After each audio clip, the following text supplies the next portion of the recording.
हाय दोस्तों, आपको स्वागत है मेरा चैनल पे। इसी चैनल पे मैं बात करता हूँ डिफरेंट बायोलॉजी कॉम्पिटिटिव एग्जाम के बारे में, उसका क्वेश्चन पैटर्न्स, कैसे आप सॉल्व कर सकते हो, कैसे आप टाइम मैनेजमेंट कर सकते हो, कौन सा वाला रिसोर्सेज यूज़ कर सकते हो, ये सब के बारे में हम लोग पढ़ते हैं इस चैनल पे। अभी ये वीडियो सीरीज में IIT जैम का क्वेश्चन सॉल्व किया जाएगा और आज का टॉपिक है माइक्रोबायोलॉजी, जो कि IIT जैम के लिए बहुत ही महत्वपूर्ण टॉपिक है और काफ़ी सारा क्वेश्चन पूछा जाता है। तो आपको मैं ले चलता हूँ एनालिटिक्स के बारे में। तो एनालिटिक्स में क्या है, इसका डिफिकल्टी लेवल जो है ज़्यादा डिफिकल्ट है नहीं, ज़्यादा से ज़्यादा ये क्वेश्चन इंफॉर्मेटिव है, तो लो टू मॉडरेट है इसका difficulty level. Number of questions asked is always like 2 to 4 questions are asked from this particular topic. Okay, now question distribution के बारे में अगर हम बात करें, अगर हम लोगों ने पेपर को दो हिस्सों में बांट दिया, MCQ एंड MSQ क्वेश्चन, दोनों सेक्शन में ही काफी क्वेश्चन पूछा जा सकता है ना। अभी जो क्वेश्चन टाइप है वो है मैच द कॉलम, बहुत ही कॉमन टाइप क्वेश्चन है। Fill in the blanks type of question, numerical question, ये सब कुछ क्वेश्चन इस सेक्शन से पूछा जाता है। तो ये वीडियो को एंड तक देखिए, क्योंकि ये वीडियो को आपने पहले से एंड तक देख लिया तो आपको एक आइडिया हो जाएगा कि ये पूरा एग्जाम में माइक्रोबायोलॉजी का कौन सा टॉपिक पे आपको ज्यादा फोकस करना है, कैसे क्वेश्चन पूछा जाता है, कितना डेप्थ में क्वेश्चन पूछा जाता है, सारे के सारे चीज आपका क्लियर हो जाएगा। तो प्लीज ये वीडियो को एंड तक देखिए।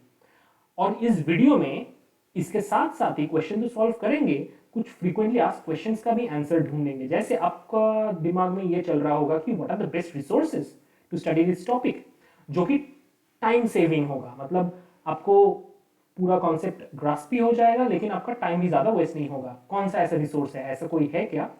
तो मैं सारे उस टॉपिक के बारे में बात करूंगा वीडियो का मिडिल पे, तो प्लीज देखते रहिए। So then, do I need a coaching center, or is it okay to study by yourself? Is it sufficient?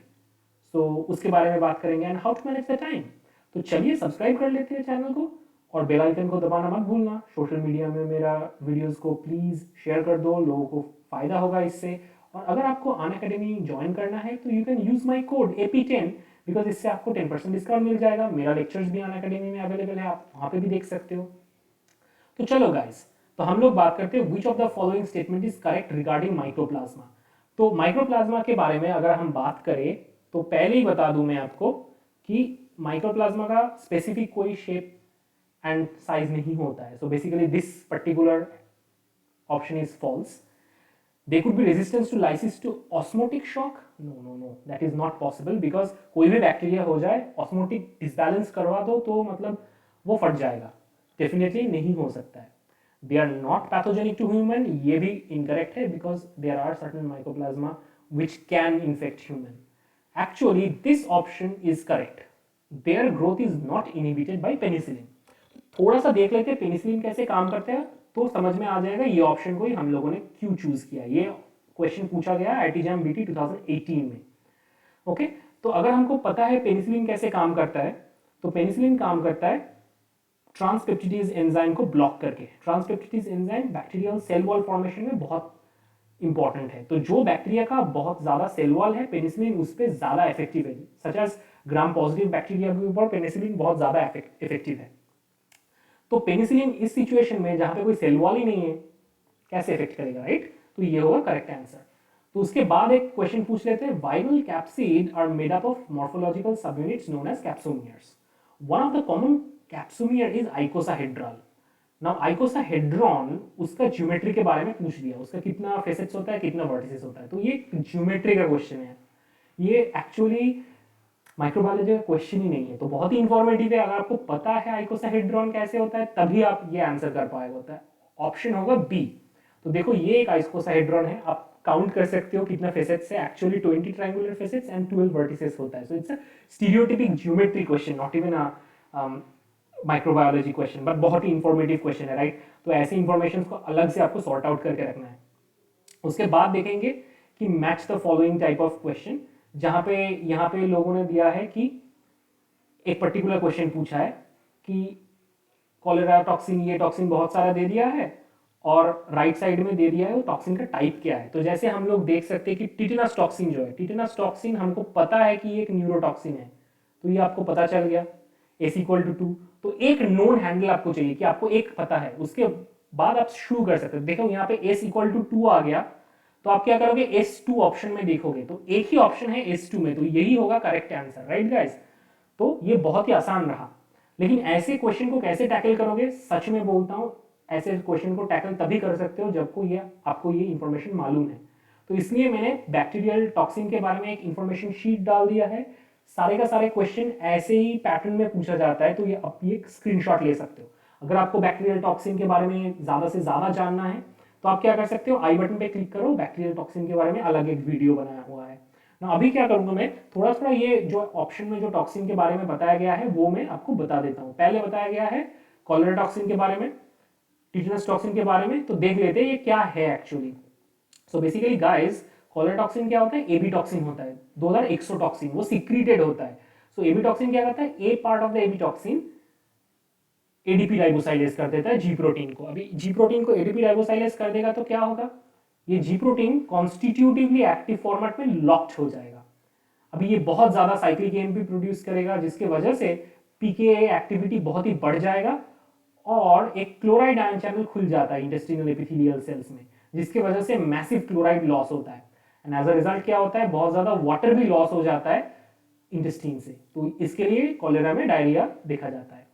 तो उसके बाद हम लोग बात करेंगे क्या, टिटेनस टॉक्सिन के बारे में। तो टिटेनस टॉक्सिन कैसे काम करता है, जो वेसिकल न्यूरोट्रांसमीटर लेके फ्यूज होता है सिनेप्स पे, वो वेसिकल फ्यूजन में स्नेयर्स का बहुत इंपॉर्टेंट रोल है। उसी स्नेयर्स का असेंबली प्रोसेस से टीएनटी इंटरफेयर करता है, तो इसलिए वो एक न्यूरोटॉक्सिन है, क्योंकि वो न्यूरोट्रांसमीटर रिलीज में ऐसे इंटरफेयर करता है, राइट। तो उसके बाद हम लोग पढ़ लेंगे और एक क्वेश्चन जो आईआईटी जैम BL 18 में पूछा गया है, plasmid mediated antibiotic resistance in bacteria are acquired by. तो ये एक MSQ क्वेश्चन है और इसका एक्चुअल सॉल्यूशन है A एंड B, ठीक है। तो ये भी बहुत ही इंफॉर्मेटिव क्वेश्चन है गाइस। तो आपको पता चल रहा है कि most of the questions are easy but very informative, you need to know this information to answer this questions. तो ऐसे ऐसे कॉन्सेप्ट को लेके आप क्या कर सकते हो, आप अलग से लिख सकते हो, ताकि आपको एग्जाम के पहले दिन आप इसको अच्छे से एक बार रिवाइज कर पाओगे, ठीक है। उसके बाद क्वेश्चन पूछा जाता है आर्कीबैक्टीरिया के बारे में। Archaebacteria differs from bacteria in which of these following aspects. तो सबसे इंपॉर्टेंट एस्पेक्ट जो है सेल वॉल कंपैरिजन में, आर्कीबैक्टीरिया में पेप्टाइडोग्लाइकन नहीं होता है, बिकॉज आर्कीबैक्टीरिया में N acetyl glucosamine and N acetyl talosaminuronic acid होता है म्यूरेमिक एसिड की जगह। So it's a pseudomurein not murein, right. बहुत इंपॉर्टेंट कॉन्सेप्ट है और क्वेश्चन इस टॉपिक पे तो मतलब पक्का क्वेश्चन पूछा जाता है अगर सेल वॉल से क्वेश्चन पूछा गया है। देखो BL 18 में क्वेश्चन पूछा गया है, अभी BL 2017 में देखोगे सेम क्वेश्चन पूछा गया है, which of the following is true respect to archaebacteria and bacteria. Same cell wall composition का डिफरेंस है, राइट। तो यही पर्टिकुलर ऑप्शन होगा। तो आपको पता चल रहा है कि ये जो क्वेश्चन पूछा जाता है ये डिफिकल्ट नहीं है गाइस, ये क्वेश्चन बहुत ही आसान है, बट आपको ये क्वेश्चन के बारे में जानकारी रखना बहुत ही इंपॉर्टेंट है, right. Then they ask a question, which of the following statement on the similarity between bacterial lambda virus and human immunodeficiency virus is correct. Both lambda and HIV virus can establish latency, right. Both lambda and HIV virus can integrate into host genome, right. Both viral genome encode reverse transcriptase, wrong. Both of the viral genome are translated by host cell machinery to produce viral protein, right. तो यहाँ पे आपको लगेगा कि B option सबसे सही है, लेकिन एक्चुअली ऑप्शन सही रहेगा A, B एंड D। ये एक MSQ क्वेश्चन है, राइट। तो आपको समझ में आ रहा है कि both latency, both HIV and lambda का एक लेटेंसी है, मतलब होस्ट में घुसने के बाद वो इंटीग्रेट होके बहुत दिनों तक रह सकता है, ये है लेटेंसी, राइट। इंटीग्रेस इंपॉर्टेंट है because HIV genome and lambda fast genome दोनों ही होस्ट जीनोम में इंटीग्रेट हो जाता है। सो इंटीग्रेस मैकेनिज्म इंपॉर्टेंट है, और जब वो होस्ट जीनोम का पार्ट होता है तो सेल मशीनरी उसको ट्रांसलेट कर देता है, right guys. Cell machinery use करके वायरल प्रोटीन ट्रांसलेटेड होता है, राइट। तो ये काफी आसान क्वेश्चन था। तो वही मैं आपको दिखाता हूं कि यहाँ पे जो अपना फेज DNA है वो इंटीग्रेट कर जाता है इंटीग्रेस के हिसाब से, और यहाँ पे भी इंटीग्रेशन होता है HIV जीनोम में। तो ऐसे क्वेश्चन में प्लीज ध्यान से पूरा क्वेश्चन को पढ़ लीजिए, क्योंकि MSQ सेक्शन में है, उसमें मल्टीपल ऑप्शन करेक्ट हो सकता है, तो A to Z ऑप्शन को पढ़ना बहुत ही इंपॉर्टेंट है। MCQ सेक्शन होगा तो आप टाइम बचाने के लिए ना भी पढ़ सकते हैं, आपको अगर आपका प्रॉपर आंसर मिल गया टिक कर दीजिए। ओके, देन एक क्वेश्चन पूछा है ग्राम स्टेनिंग के बारे में, which of the following statement regarding gram staining is correct? Gram negative bacteria are coloured purple after gram staining. Gram negative bacteria are commonly more resistant to antibiotic than gram positive bacteria. Gram negative bacteria cell wall consists of thick layer of peptidoglycan outside the plasma membrane. Cell wall of gram negative bacteria does not contain an outer membrane. तो पूरा cell wall characteristics के ऊपर gram positive gram negative bacteria के ऊपर इन लोगों ने question पूछ लिया है। तो बेसिकली आपको ग्राम स्टेनिंग का आइडिया तो होगा, अगर नहीं है तो प्लीज वीडियो का आई बटन में क्लिक कर लीजिए, आपको पता चल जाएगा, वो एक पर्टिकुलर वीडियो में अलग से डिस्क्राइब कर चुका हूं मैं। तो basically option B is important, gram negative bacteria commonly resistant to antibiotic than gram positive bacteria. इसका रीजन क्या है? बिकॉज ग्राम नेगेटिव बैक्टीरिया का देखो सेल वॉल उतना थिक ही नहीं है, most of the antibiotics work in cell walls, right, they interfere with the process of cell wall formation, right, so that's why gram positive bacteria more vulnerable है than the gram negative bacteria. Okay, चलो और एक question देख लेते हैं। Bacterial plasmid genes of non chromosomal origins are associated with, तो बोल रहे हैं कि बैक्टीरियल का जो नॉन क्रोमोसोमल ऑरिजिन का जीन है which are plasmids, they are associated with what? तो प्लाज्मिड का क्या क्या रोल हो सकता है बैक्टीरिया में? So they can provide resistance against antibacterial agent, true. The degradation of toxic material they can do, that's true. The production of certain toxin, ये भी true है, right? And the transfer of genetic material from one cell to other cell. तो सारे का सारे option ही correct है guys. So plasmid extrachromosomal DNA है, so specifically F plasmid bacteria का रिप्रोडक्शन में भी हेल्प करता है, प्लाज्मिड एंटीबायोटिक रेजिस्टेंस मॉलिक्यूल बनाता है, टॉक्सिन भी बनाता है, तो ये सारे ऑप्शन भी करेक्ट है। उसके बाद एक क्वेश्चन आया है, विच of the following in the group 1 match with the group 2, तो बेसिकली एक ग्रुप मैचिंग क्वेश्चन है। तो यहाँ पे भी आपको एक नोन हैंडल का जरूरत है, उसके बाद आप सॉल्व करोगे। जैसे यहाँ पे मेरे को अभी पता है कि वायरस इन्फेक्टेड जो वायरस मेडिएटेड जो डिजीज है वो है रूबेला। ओके, तो बेसिकली मम्स मीजल रूबेला सारे वायरस मेडिएटेड डिजीजेस है। तो मेरे को पता है Q इक्वल टू 3 होगा, तो मैं यहाँ पे ढूंढूंगा Q इक्वल टू 3 कौन है, तो B हो सकता है या फिर A हो सकता है, और एक पर्टिकुलर हमको जानकारी चाहिए जैसे कि bacteria mediated disease. So basically anthrax, so bacillus anthrax, वो एंथ्राक्स कॉज करता है, तो वो बैक्टीरिया मेडिएटेड डिजीज होगा, तो P2 होगा प्रॉपर आंसर। तो देखो यहाँ पे अगर आपने डाल दिया, सो बेसिकली P2 दोनों में ही है, राइट, Q3 P2 दोनों में ही हो गया। अभी थोड़ा और एक हमको देखना है, क्योंकि ये बहुत ही अच्छे से इन लोगों ने ये पर्टिकुलर ऑप्शन को इन लोगों ने ये किया है। तो और एक आ गया एथलीट्स फुट और लिस्मैनियासिस। तो एथलीट्स फुट एक क्लासिकल फंगस मेडिएटेड डिजीज है, ठीक है, तो R इक्वल टू 4 होगा, ये होगा प्रॉपर आंसर आपका। सो ये पर्टिकुलर क्वेश्चन में एक पर्टिकुलर हैंडल आपको आंसर तक नहीं पहुंचाएगा। So these are well crafted questions. Sometimes ऐसे नाइस वेल क्राफ्टेड क्वेश्चन नहीं मिलता है और क्विकली आप ब्रिज कर सकते हो, उसको ड्रिल कर सकते हो, right. So but this was a bit difficult question. उसके बाद पूछा गया है एक ट्रिकी क्वेश्चन 2016 में, slime moulds belong to protist, fungi, bacteria और plants. Most of the cases mould word is used for fungus. तो मतलब आप तो मतलब फंगी देख के ही फंगी को कर दोगे, बट ये ट्रू नहीं है। पहले ये फंगी माना जाता था, अभी ये प्रोटिस्ट माना जाता है। तो ये ट्रिकी क्वेश्चन है, 2016 में पूछा गया। By the way I was also I give IIT JAM इन 2016, ये मेरा साल का क्वेश्चन है। उसके बाद एक क्वेश्चन पूछा गया है 2015 में, जहां पे बोल रहा है कि match the column type question है बेसिकली। तो आपको बेसिकली कॉलम मैचिंग करना पड़ेगा। जैसे छागास डिजीज आपको पता होना चाहिए कि ये ट्राइपैनोसोमा क्रूजी से कॉज्ड होता है। Sleeping sickness trypanosoma gambiense, right. Malaria plasmodium falciparum. Plague Y pestis से होता है, राइट। सो बेसिकली आपको ये पता होना चाहिए ये पर्टिकुलर थिंग। तो ये सारे क्वेश्चन को आप टैकल कैसे करोगे? अगर मेरे को पूछोगे तो मैं क्या करता था, मैं ऐसे ही एक अलग से चार्ट बना लेता था। Bacterial disease, fungal disease, helminth causing disease, viral disease, इसका अलग अलग से मैंने चार्ट बना लिया। तो वही एग्जाम के पहले हम लोगों ने क्या किया गाइस, उसको रिवाइज करते गया, राइट, उसको ही मैंने रिवाइज करते गया। और ऐसे ही पर्टिकुलर डिजीज को लिया जो कि ये सारे MSc एंट्रेंस एग्जाम में बार बार पूछा जा रहा है, तो वही डिजीज को लेके मैंने एक ऐसे चार्ट बना लिया। तो ये बहुत ही हेल्पफुल रहा मेरे लिए। आप भी इसका स्क्रीनशॉट ले सकते हो। एनीवे गाइस, ये सारे नोट्स और handouts everything is available in my Patreon page whose link is given at the description, otherwise Unacademy में तो अवेलेबल है ही। उसके बाद और एक क्वेश्चन पूछा गया है, the bacteria that requires specialised nutrient for growth which can be difficult to meet in the laboratory settings is known as, actually ये ऑप्शन है फस्टिडियस माइक्रो ऑर्गेनिज्म, जिसको ग्रो करने में स्पेसिफिक मीडिया का जरूरत होता है, जैसे कि गोनोरिया कॉजिंग जो माइक्रो ऑर्गेनिज्म है निसेरिया गोनोरी, उसको ग्रो करने के लिए ब्लड या हीमोग्लोबिन का जरूरत होता है, right. So these things are very important, fastidious and non fastidious organism. तो कौन सा वाला बैक्टीरियल मीडियम है, किसको कल्चर किया जाएगा, इसके बारे में अगर आपको पढ़ना है तो लिंक आई बटन में है, प्लीज क्लिक कर लीजिए, आपको पता चल जाएगा।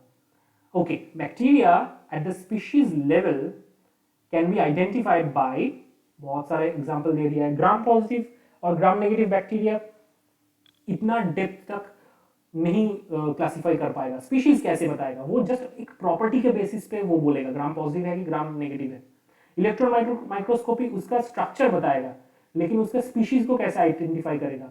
तो rRNA gene sequence analysis, sequencing analysis basically आपका क्लैडोग्राम जनरेट या फिर फाइलोजेनेटिक ट्री जनरेट करने के लिए बहुत फायदेमंद रहता है। तो D would be the proper answer in this case. Okay guys, ठीक है, और एक क्वेश्चन ले लेते हैं। Retrovirus contains 3 major gene, gag, pol and envelope, and in its single stranded RNA genome में ये जीन्स होता है। Which of the following protein involved in viral replication are encoded by the pol gene, मतलब viral replication में कौन सा वाला jeans involve है जो कि बेसिकली पॉल जीन का प्रोडक्ट है, राइट। सो ये बहुत ही इंपॉर्टेंट क्वेश्चन है, राइट। सो जो पर्टिकुलर आंसर यहां पे होगा, सो पॉल जीन का प्रोडक्ट क्या है, पॉल जीन का प्रोडक्ट है reverse transcriptase, integrase and protease. यहां पे आंसर आप 3 ही कर दोगे, ए सी एंड डी, लेकिन गाइस यहां पे वायरल रेप्लिकेशन जो प्रोसेस है इस पे मतलब इंटीग्रेज का डायरेक्ट रोल नहीं है, दो it is important for getting the virus inside the host genome, but उसी पर्टिकुलर ईयर में ये 3 ऑप्शन को करेक्ट दिया गया है। तो आप सोच सकते हो ये 3 आंसर ही करेक्ट है। But it's important to understand कि एचआईवी का कौन सा वाला जीन कौन सा वाला प्रोटीन प्रोड्यूस कर रहा है। तो ये भी इंफॉर्मेटिव ही क्वेश्चन है, ये कोई बहुत सारा फाड़ू कॉन्सेप्ट का क्वेश्चन नहीं है, तो अलग से आपको ये इंफॉर्मेशन चाहिए।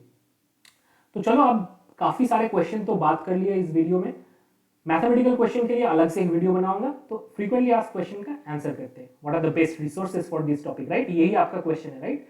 तो बेस्ट टॉपिक होगा 2 टाइप ऑफ बुक, एक तो है प्रेस्कॉट जो कि क्लासिकल बुक है, पढ़ सकते हो, लेकिन बहुत बड़ा बुक है यार, टाइम नहीं मिलता है। तो अगर आप ये बुक यूज करो, microbiology which is BIOS instant note, तो ये प्रेस्कॉट का ही मान लो कि एक छोटा वर्जन है, 350 रुपया का प्राइस है इसका, बहुत ही स्टूडेंट फ्रेंडली है ये। और ये कहाँ से मिल सकता है आपका, वो पूरा लिंक डिस्क्रिप्शन में दिया गया है, please click on that link to get it. और अगर आपको ऐसे चाहिए कि वीडियो रिसोर्सेज चाहिए, तो अनअकैडमी, मेरा यूट्यूब चैनल, बाकी सारा बहुत सारा यूट्यूब चैनल आप फॉलो कर सकते हो, जिसमें आपको वीडियो लेक्चर्स मिल जाएंगे। उसके बाद जो आपका क्वेश्चन आता है, सेल्फ स्टडी से हो जाएगा या फिर कोचिंग लेना पड़ेगा, तो इसके बारे में मैं आता हूँ। देखिए, आजकल बहुत सारा मार्केट में अवेलेबल ऑप्शन है कोचिंग का, मेरे टाइम में था नहीं।